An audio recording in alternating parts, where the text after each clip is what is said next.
जब दो या दो से अधिक पदार्थ मिलकर एक या एक से अधिक नए गुणधर्म वाले पदार्थों का निर्माण करते हैं तो उसे रासायनिक अभिक्रिया कहा जाता है। जब कोई भी दो पदार्थ मिलकर कोई एक नया पदार्थ बनाए जिसके गुणधर्म बिल्कुल अलग हों जिनसे वो मिलके बना है तो उसे कहेंगे हम रासायनिक अभिक्रिया। उदाहरण से समझ लेते हैं, बिल्कुल अच्छी तरह से ये समझ में आ जाएगा। जैसे हाइड्रोजन और ऑक्सीजन मिलकर जल यानी पानी का निर्माण करते हैं तो ये क्या होगी, एक रासायनिक अभिक्रिया। क्यों? क्योंकि इसमें बिल्कुल नए गुणधर्म वाला पदार्थ बनता है जल।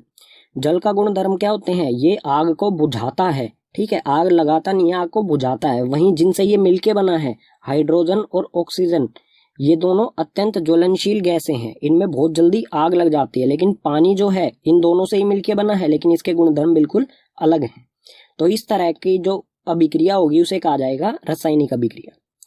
और किसी भी रासायनिक अभिक्रिया को भौतिक विधियों से उलट नहीं किया जा सकता है। उलट करने का मतलब होगा कि जो नया पदार्थ बना है, अगर हम चाहें उस नए पदार्थ को वापस उन्हीं पदार्थों में बदलना जिनसे वो बना है, तो वो भौतिक विधियों द्वारा नहीं किया जा सकता है। भौतिक विधि आप कक्षा 9 में पढ़ चुके होंगे, जैसे कि उसमें से कुछ मैंने यहाँ पर लिख दिए हैं, जैसे कि वाष्पीकरण, ऊर्ध्वपातन, आवसंज्ञा, उपकेंद्रीकरण। इन सभी विधियों से किसी भी रासायनिक अभिक्रिया को उलट नहीं किया जा सकता है। आगे है रासायनिक अभिक्रियाओं में शामिल। जब कोई रासायनिक अभिक्रिया होगी तो उसमें क्या चीजें शामिल होंगी? अवस्था में परिवर्तन। अवस्था में परिवर्तन का मतलब होगा कि रासायनिक अभिक्रिया होने से पहले वाले पदार्थ और रासायनिक अभिक्रिया के होने के बाद वाले पदार्थ यानी कि नए पदार्थ, उनकी अवस्था में परिवर्तन हो सकता है। जैसे कि ये उदाहरण है, यहाँ पर ये क्या है, यहाँ पर ये गैस है, यहाँ पर भी गैस है। दो गैसें मिलकर एक जल का यानी कि द्रव का निर्माण कर रही है।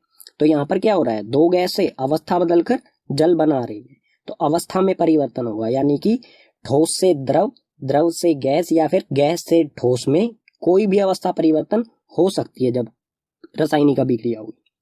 आगे है रंग में परिवर्तन। रंग में भी परिवर्तन हो सकता है, रासायनिक अभिक्रिया होने से पहले या होने के बाद रंग में भी परिवर्तन हो सकता है।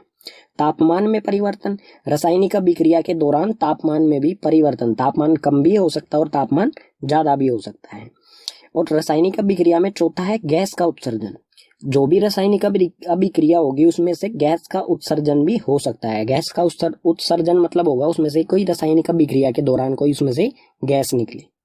ठीक है, पीछे वाले पेज पर हमने समझा रासायनिक अभिक्रियाओं की परिभाषा। अब हम देखते हैं रासायनिक अभिक्रिया के कुछ उदाहरण जिससे रासायनिक अभिक्रियाएं हमें अच्छी तरह से समझ में आ जाए। तो यहाँ पर दैनिक जीवन में होने वाली रासायनिक अभिक्रियाओं के कुछ उदाहरण। पहला है इसमें से भोजन का पाचन। जो भी हम खाना खाते हैं उसका पचना, वो भी क्या है, एक रासायनिक अभिक्रिया है। इसी तरह से श्वसन यानी कि सांस लेना, हम ऑक्सीजन अंदर लेते हैं और कार्बन डाइऑक्साइड छोड़ते हैं, तो ये भी एक रासायनिक अभिक्रिया है। लोहे पर जंग लगना, लोहे पर जंग लगना भी एक रासायनिक अभिक्रिया है और ये बहुत धीरे धीरे होने वाली रासायनिक अभिक्रिया है। इसी तरह दही का बनना, दूध से दही में बदल जाना, ये भी एक रासायनिक अभिक्रिया है। ये तो हो गई हमारे दैनिक जीवन में होने वाली रासायनिक अभिक्रियाएं। अगर इसके अलावा हम बात करें, जैसा कि क्रियाकलाप 1.1 में दिया गया है, मैग्नीशियम रिबन का दहन किया जाता है, तो वो भी एक रासायनिक अभिक्रिया होगी। क्रियाकलाप 1.2 में लेड नाइट्रेट में पोटेशियम आयोडाइड को मिलाया जाता है, वो भी एक रासायनिक अभिक्रिया होगी। इसी तरह से क्रियाकलाप 1.3 में सल्फ्यूरिक अम्ल या फिर हाइड्रोक्लोरिक अम्ल में जिंक की गोलियां डाली जाती हैं, वो भी एक रासायनिक अभिक्रिया होगी। ठीक है, रासायनिक अभिक्रिया में दो महत्वपूर्ण चीजें होती हैं, अभिकारक और उत्पाद। तो ये दोनों क्या होते हैं, पढ़ते हैं। अभिकारक ऐसे पदार्थ जो किसी रासायनिक अभिक्रिया में भाग या फिर हिस्सा लेते हैं, उसे अभिकारक कहा जाएगा। और उत्पाद ऐसे पदार्थ जिनका निर्माण रासायनिक अभिक्रिया में होता है, उसे कहेंगे उत्पाद। उत्पाद यानी कि जो नया पदार्थ बनता है, नए गुणधर्म वाला पदार्थ बनता है, वो होगा उत्पाद। और जिनसे मिलके बनता है उसे कहेंगे हम अभिकारक। ठीक है, उदाहरण की सहायता से इन्हें बिल्कुल अच्छी तरह से समझ लेते हैं, अभिकारक और उत्पाद। उदाहरण ले रखा है हमने यहाँ पर, हाइड्रोजन और ऑक्सीजन मिलकर जल यानी पानी का निर्माण करते हैं। तो यहाँ पर हमें देखना है नया जो पदार्थ है वो कौन सा है। तो नया पदार्थ क्या है, किसका निर्माण हुआ है, यहाँ पर जल का, बिल्कुल नए गुणधर्म वाला पदार्थ है जल। तो ये होगा उत्पाद। और जिनसे मिलके बना है वो होंगे अभिकारक। किन किन से मिलके बना है, ये हाइड्रोजन से और ऑक्सीजन से, ये दोनों होंगे अभिकारक। ठीक है, अगला विषय है हमारा रासायनिक समीकरण। रासायनिक समीकरण क्या होता है और इसे किस तरह से लिखा जाता है। तो रासायनिक अभिक्रिया, जो भी रासायनिक अभिक्रिया होती है उसको रासायनिक समीकरण के द्वारा निरूपित किया जाता है या फिर कह सकते हैं दर्शाया जा सकता है। ठीक है। और रासायनिक समीकरण में, रासायनिक समीकरण के अभिकारक और उत्पादों में, चाहे वो अभिकारक हो चाहे उत्पाद हो, उसमें क्या होता है, पदार्थ के प्रतीकों का इस्तेमाल किया जाता है। जो भी पदार्थ के प्रतीक होंगे उनका इस्तेमाल किया जाता है। पदार्थ के प्रतीकों का मतलब क्या होगा, जैसे अगर ऑक्सीजन है तो उसका प्रतीक क्या होता है, O। नाइट्रोजन है तो उसका प्रतीक होता है N। अगर लोहा है, आयरन जिसे कहते हैं इंग्लिश में, उसे उसका प्रतीक है Fe। तो इन प्रतीकों का इस्तेमाल किया जाएगा और प्रतीकों को हम सूत्र भी कह सकते हैं। और प्रतीकों के साथ उनकी भौतिक अवस्था को भी दर्शाया जाता है। भौतिक अवस्था यानी कि वो ठोस हैं, द्रव हैं, गैस हैं या फिर जलीय विलयन है। तो ठोस के लिए हम लिखेंगे S, द्रव के लिए लिखा जाएगा L, लिक्विड होता है। ठीक है, इसे इंग्लिश की फॉर्म में लिखा जाता है। ठोस को कहा जाता है सॉलिड, तो उसके लिए हम लिखेंगे S। द्रव को कहा जाता है लिक्विड, तो L। गैस को गैस ही कहते हैं, तो G। और एक्वस यानी कि जलीय विलयन, ऐसा विलयन जो जल के अंदर बना है, ऐसा, ठीक है, जो जल के अंदर बनता है उसे लिखेंगे हम AQ यानी एक्वस। इसे इंग्लिश में एक्वस कहा जाता है। तो उदाहरण ले लेते हैं इसका अच्छी तरह से समझने के लिए। उदाहरण ले रहे हैं हम यहाँ पर क्रियाकलाप 1.1 से। मैग्नीशियम रिबन को वायु या फिर कह सकते हैं ऑक्सीजन में दहन कर मैग्नीशियम ऑक्साइड बनाना। क्रियाकलाप 1 में मैग्नीशियम रिबन को दहन किया जाता है वायु की मौजूदगी में। वायु की जगह हम क्या कहेंगे, ऑक्सीजन, क्योंकि यही गैस होती है जो किसी भी दहन का कारण होती है। अगर ऑक्सीजन नहीं होगी तो दहन नहीं होगा। तो उत्तरदायी, दहन के लिए उत्तरदायी गैस होती है ऑक्सीजन, तो वायु की जगह हम कहेंगे ऑक्सीजन। तो यहां पर हमें सबसे पहले पहचानना है अभिकारक क्या है। ठीक है, नया पदार्थ क्या बनता है यहां पर, मैग्नीशियम ऑक्साइड, मतलब ये क्या है, ये है उत्पाद। ठीक है, ये लिख देते हैं यहां पर उत्पाद। जिनसे ये मिलके बना है वो होंगे अभिकारक। तो ये किससे मिलके बना है, मैग्नीशियम से और ऑक्सीजन से, तो ये दोनों क्या होंगे, अभिकारक। ठीक है, तो इसको सूत्र के द्वारा किस तरह से दर्शाया जाता है वो बताने जा रहा हूं मैं। सबसे पहले मैग्नीशियम, मैग्नीशियम का प्रतीक क्या होता है, Mg। ठीक है, और ऑक्सीजन, ऑक्सीजन का प्रतीक क्या होता है, O। O2 लिखेंगे हम यहाँ पर, क्योंकि ऑक्सीजन के 2 एटम इकट्ठे रहते हैं हमेशा। और जो भी अभिकारक हैं, अगर एक अभिकारक है तो कोई बात नहीं, अगर 2 हैं या 2 से ज्यादा हैं तो सभी के बीच में जमा का निशान लगाएंगे। तो मैग्नीशियम जमा में ऑक्सीजन, ये मैग्नीशियम ये ऑक्सीजन। अभिकारक हमारे हो गए पूरे। अब लगाएंगे एक तीर का निशान। ठीक है, तीर का निशान जो है ये रासायनिक समीकरण, रासायनिक अभिक्रिया को दर्शाता है कि यहाँ पर इन दोनों में मिलकर रासायनिक अभिक्रिया की और उत्पाद इसके सिर की तरफ होता है। ठीक है, तीर के सिर की तरफ उत्पाद क्या बना, मैग्नीशियम ऑक्साइड। मैग्नीशियम ऑक्साइड का सूत्र होता है MgO। तो ये हो गया हमारा रासायनिक समीकरण। और जो तीर होता है इसकी पूंछ, ये पूंछ है, ये जो पूंछ है इसकी तरफ होते हैं अभिकारक। ठीक है, और इसके सिर की तरफ होते हैं उत्पाद। अगर एक से ज्यादा उत्पाद आता है तो उनके बीच में भी जमा का निशान आएगा, जैसे यहां पर हमने जमा किया है, ऐसे ही अगर एक से ज्यादा उत्पाद आते हैं तो उसमें भी सबके बीच में जमा का निशान आएगा। लेकिन ये जो रासायनिक समीकरण है ये संतुलित नहीं है। संतुलित का मतलब क्या होगा, यहां पर ऑक्सीजन के कितने एटम है, 2, लेकिन यहाँ पर सिर्फ एक ही है। ठीक है, यहाँ पर कुछ भी नहीं लिखा हुआ ऑक्सीजन के, तो यहाँ पर एक ही है, दोनों तरफ बराबर होने चाहिए। तो इस तरह की जो समीकरण संतुलित नहीं है उस तरह के समीकरण को कहा जाएगा कंकाली समीकरण। ठीक है, अब इसको संतुलित किस तरह से किया जाता है वो हम देखेंगे अगले पेज पर। लेकिन अभी भी इसमें एक कमी है, क्या, हमने इसकी भौतिक अवस्थाएं नहीं लिखी हैं। तो भौतिक अवस्था के इस साथ ही से कैसे लिखा जाता है, Mg। मैग्नीशियम रिबन कैसा था, ठोस, ठोस यानी कि सॉलिड। ठीक है, सॉलिड के लिए लिखेंगे हम S। उसके बाद ऑक्सीजन, ऑक्सीजन कैसी होती है, गैस होती है, तो गैस के लिए लिखेंगे G। रासायनिक अभिक्रिया हुई, रासायनिक अभिक्रिया होने को दर्शाता है ये थी, रासायनिक अभिक्रिया हुई और हमें क्या मिला, मैग्नीशियम ऑक्साइड MgO। और मैग्नीशियम ऑक्साइड ये क्या है, ठोस, ठोस के लिए लिखेंगे हम सॉलिड के। ठीक है, तो S। तो ये होगी हमारी रासायनिक समीकरण। ठीक है, अब इसे संतुलित किस तरह से किया जाता है वो देखते हैं अगले पेज पर। अब हम देखेंगे रासायनिक समीकरण को संतुलित करना। कोई भी रासायनिक समीकरण होता है उसको किस प्रकार से संतुलित किया जाता है।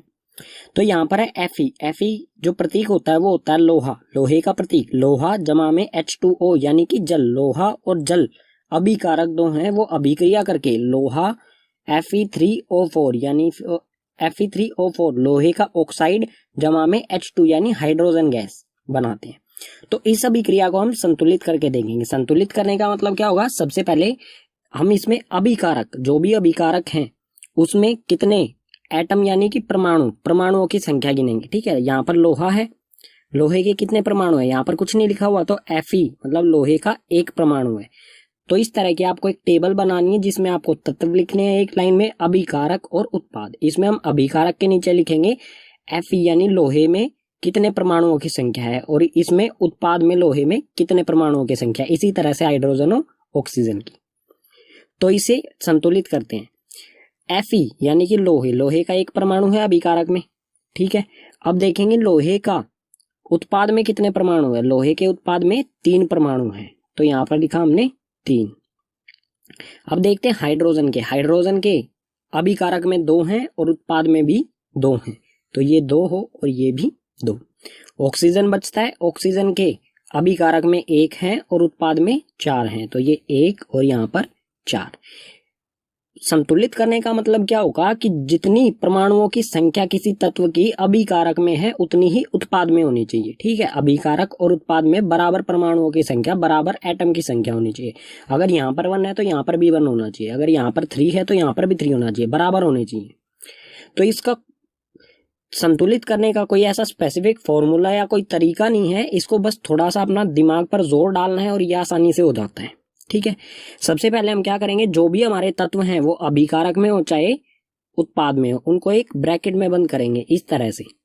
ब्रैकेट में बंद करने का क्या मतलब होगा कि ब्रैकेट के हम अंदर कोई भी बदलाव नहीं कर सकते हैं। जो भी ये ब्रैकेट के अंदर जो चीज आ गई है उसमें कोई भी बदलाव नहीं कर सकते हैं। और इसमें हम कुछ मल्टीप्लाई कर सकते हैं, मल्टीप्लाई यानी गुणा कर सकते हैं। किस तरह से, जैसे उत्पाद में 3 है और अभिकारक में 1 है, तो अभिकारक को भी अगर हम 3 बनाना चाहें तो इस 1 को कितने से गुना करना पड़ेगा, 1 को हम गुना करेंगे 3 से, तो 1 को 3 से गुना किया, ये हो गया 3। अब ये जो अभिकारक में हमने 3 यहाँ पर गुना किया है, ये हमें कहाँ लिखना है, Fe जो लोहा है इसके यहाँ पर आगे। ठीक है, तो ये यहाँ पर इसका मतलब क्या है, 3 Fe, 3 हो गए लोहे के परमाणु, यहाँ पर भी 3 है और यहाँ पर भी 3, तो Fe मतलब लोहा जो है वो हो गया संतुलित। हाइड्रोजन को देखते हैं, हाइड्रोजन यहाँ पर 2 है और यहाँ पर भी 2, हाइड्रोजन पहले से ही संतुलित है, इसे हमें करने की जरूरत नहीं है।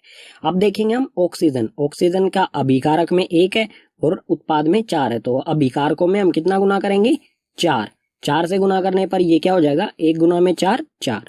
तो अब क्या करोगे आप, हाइड्रोजन मतलब हाइड्रोजन और ऑक्सीजन के पहले यहाँ तो आप लिख नहीं सकते बीच में 4, आपको लिखना पड़ेगा 4 यहाँ पर, और यहाँ पर 4 लिखने का मतलब क्या होगा, 4 दूनी 8, 8 तो यहाँ पर हाइड्रोजन के हो जाएंगे और 4 ऑक्सीजन का 1 है, तो 4 एकम 4 ऑक्सीजन के हो जाएंगे 4।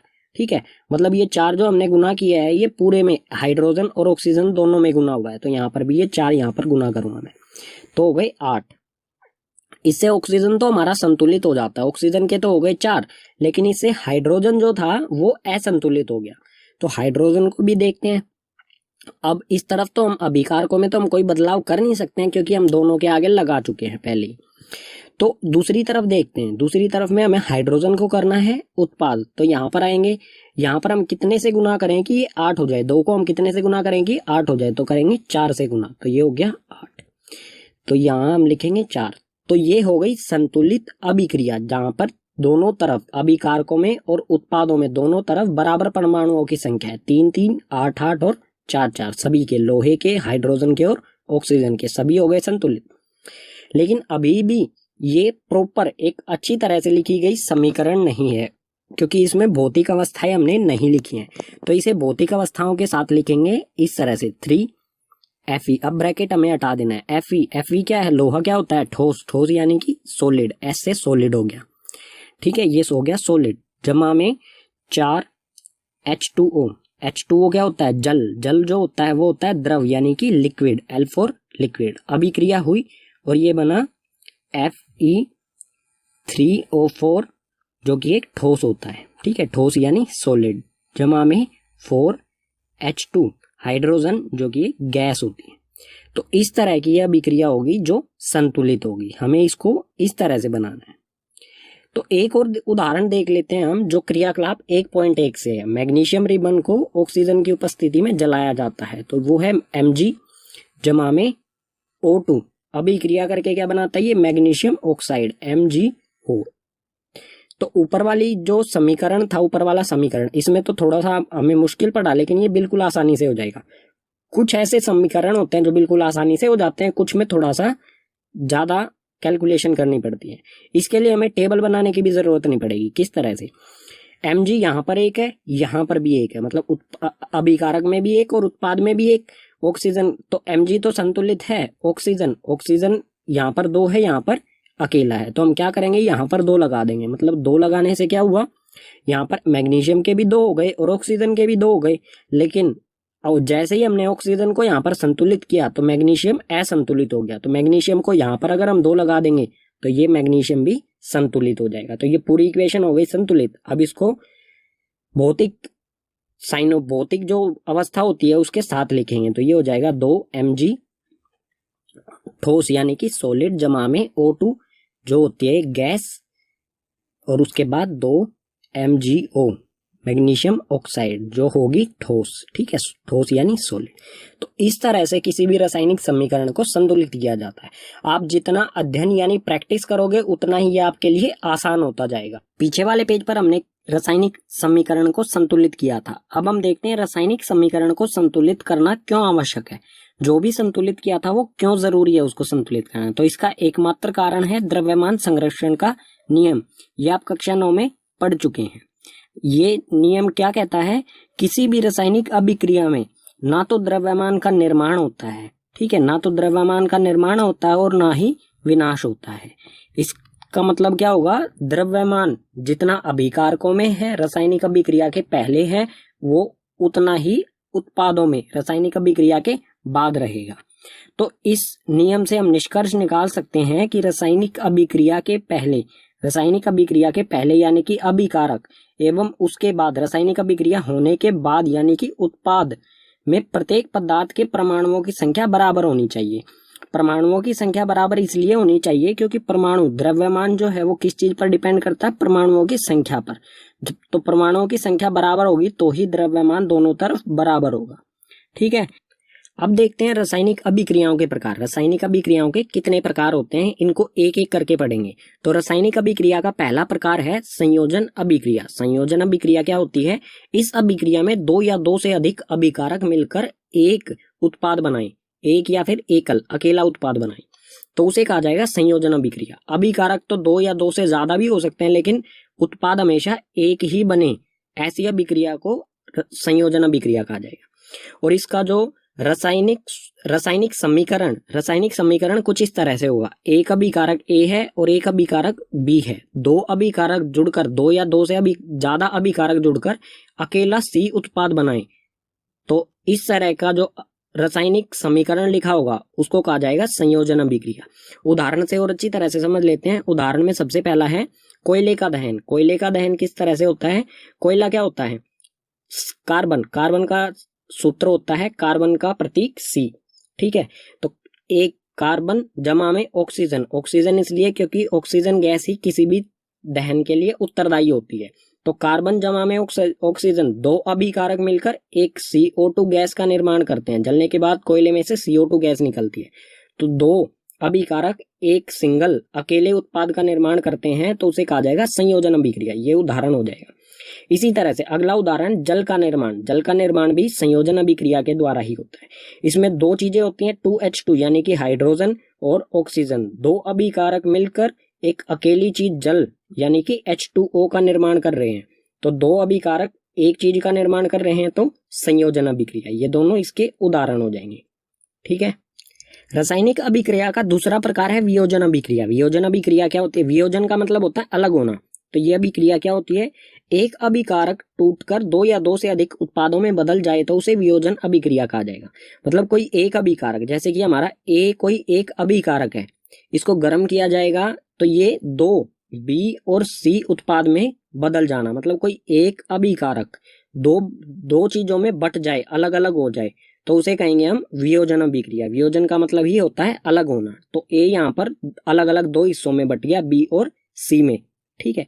और ये वियोजन अभिक्रिया ये 3 प्रकार से होती है, ऊष्मीय वियोजन, वैद्युत वियोजन और प्रकाशीय वियोजन। इन तीनों के बारे में अगले पेज पर उदाहरण सहित पढ़ते हैं बिल्कुल अच्छी तरह से। तो वियोजन अभिक्रिया का पहला प्रकार है ऊष्मीय वियोजन। ये क्या होता है? अभिकारक को ऊष्मा द्वारा अलग किया जाता है, ठीक है। अभिकारक को ऊष्मा या फिर कह सकते हैं हम गर्मी द्वारा तापमान बढ़ाकर अलग किया जाता है। उदाहरण देख लेते हैं इसका, अच्छी तरह से हमें समझ में आ जाएगा। तो यहाँ पर है CaCO3 यानी कैल्शियम कार्बोनेट। कैल्शियम कार्बोनेट जो कि एक ठोस होता है, जब इसको गर्म किया जाएगा, इसको ऊष्मा प्रदान की जाएगी, इसका तापमान बढ़ाया जाएगा, तो ये दो चीजों में CaO कैल्शियम ऑक्साइड और CO2 दो उत्पादों में बदल जाएगा। तो कोई एक अभिकारक ऊष्मा द्वारा दो उत्पादों में बदल जाए तो उसे कहेंगे हम ऊष्मीय वियोजन। ऊष्मा का मतलब ये होता है गर्मी, तो ऐसा वियोजन जो गर्मी के द्वारा किया जाए, ठीक है। वियोजन अभिक्रिया का दूसरा प्रकार है वैद्युत वियोजन। वैद्युत वियोजन क्या होता है? विद्युत धारा के प्रवाहित होने के कारण होने वाला वियोजन। तो इसमें विद्युत यानी कि बिजली इसमें से गुजारी जाती है, तो वो दो अलग चीजों में बट जाए तो उसे कहा जाएगा वैद्युत वियोजन। जैसे उदाहरण ले लेते हैं इसका, यहाँ पर हमारे पास है 2H2O यानी कि पानी, ठीक है। जल जो कि एक लिक्विड है, उसमें से जब विद्युत धारा गुजारी जाएगी तो वो दो अलग अलग गैसेज में बदल जाएगा, हाइड्रोजन में और ऑक्सीजन में।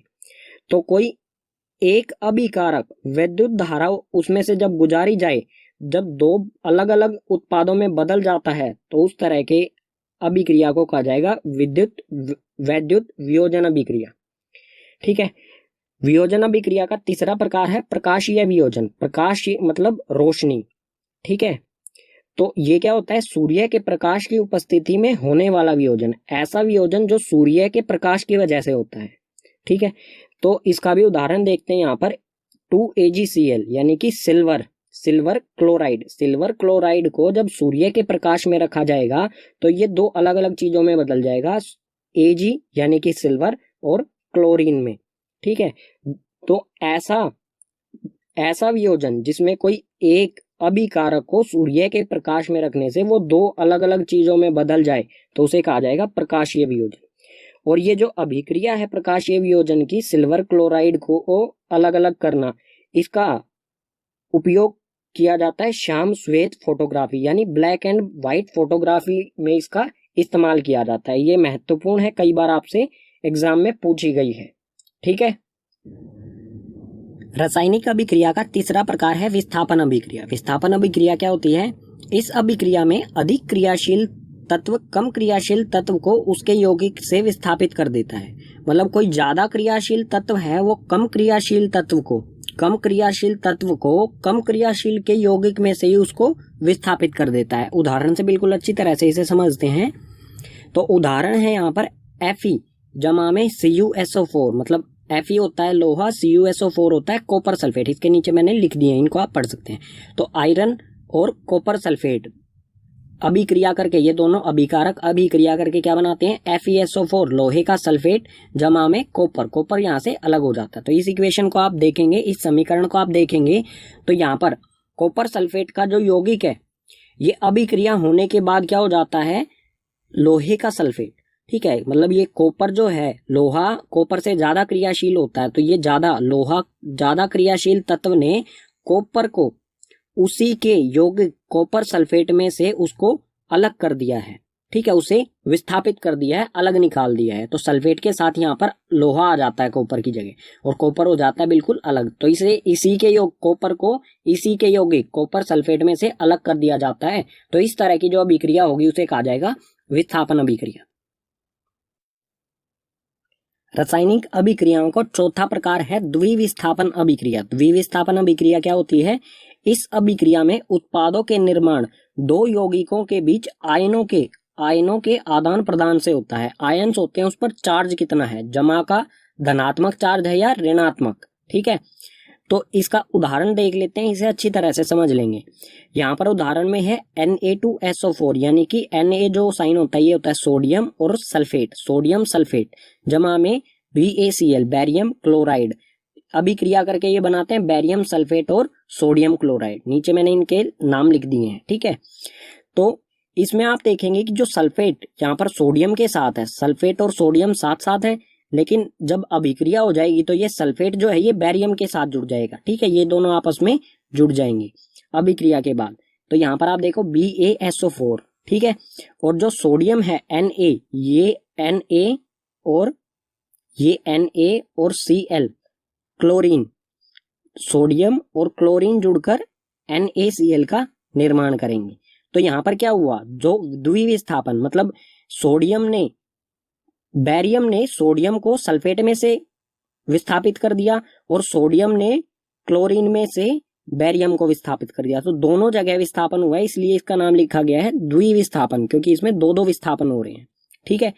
अब आयनों की बात आती है, आयनों के बीच किस तरह से आदान प्रदान हुआ वो देखते हैं।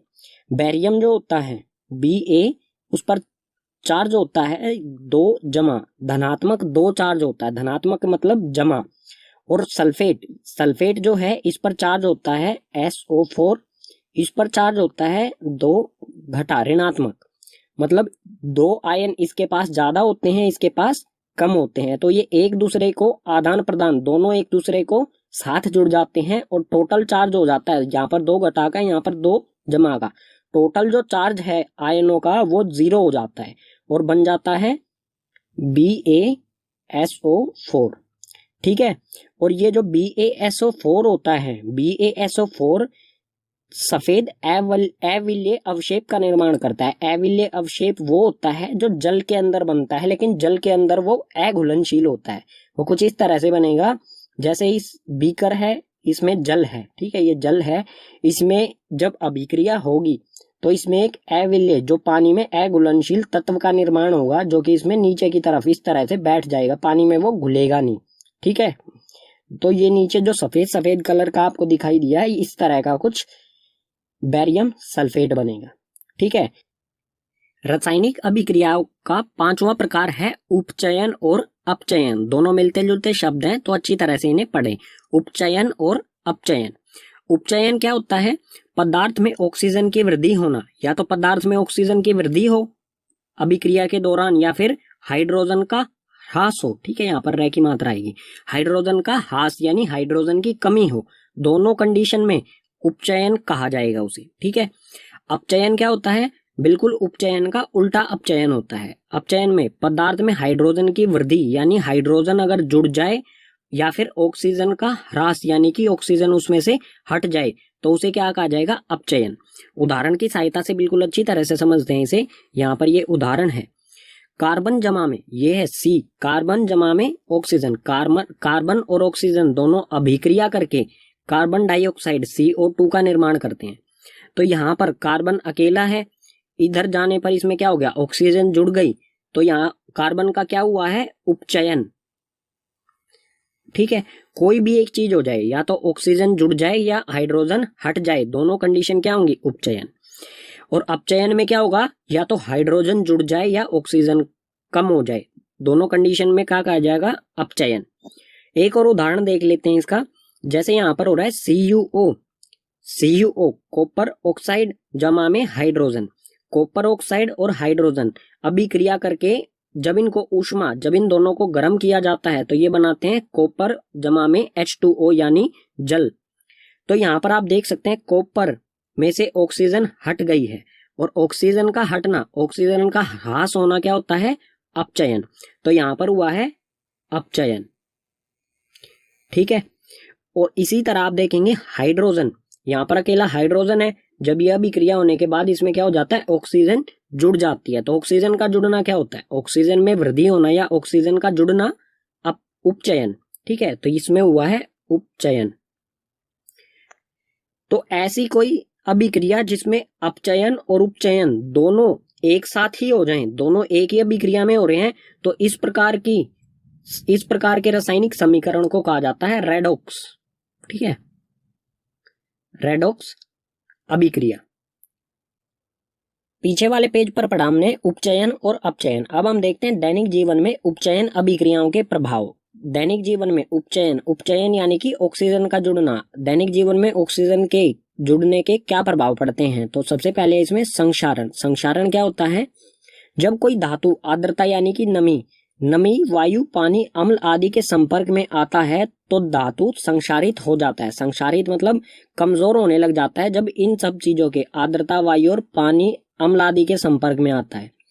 इसे हम जंग लगना भी कह सकते हैं। उदाहरण देख लेते हैं, अच्छी तरह से हमें समझ में आ जाएगा।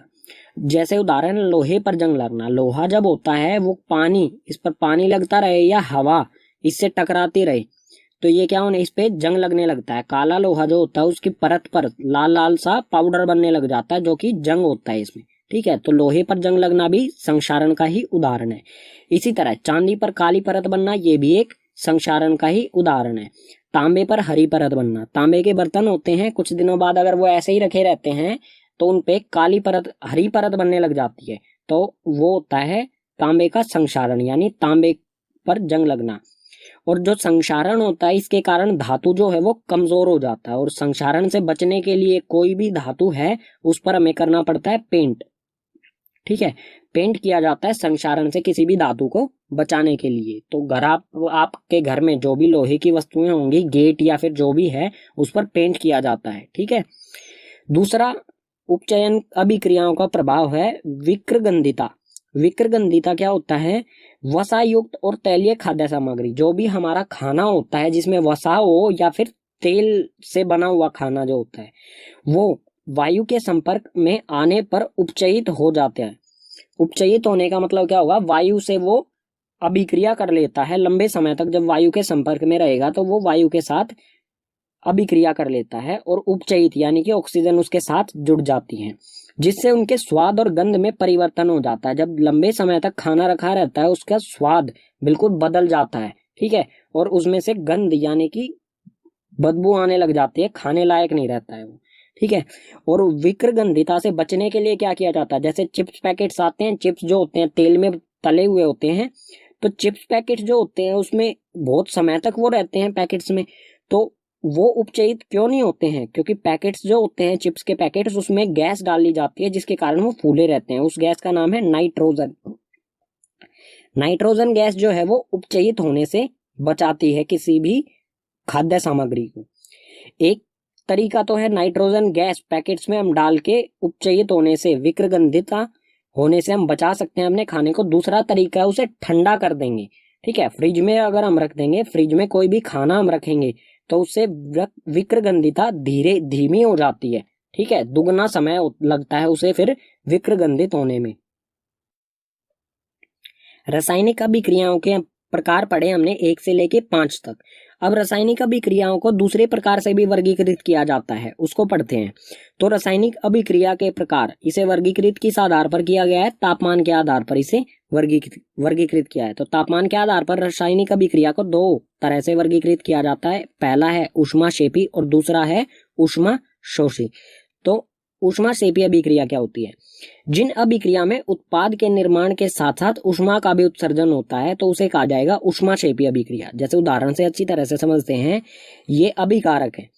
उदाहरण है प्राकृतिक गैस का दहन। प्राकृतिक गैस को जब जलाया जाता है तो वो एक ऊष्माक्षेपी अभिक्रिया होती है कुछ इस तरह से।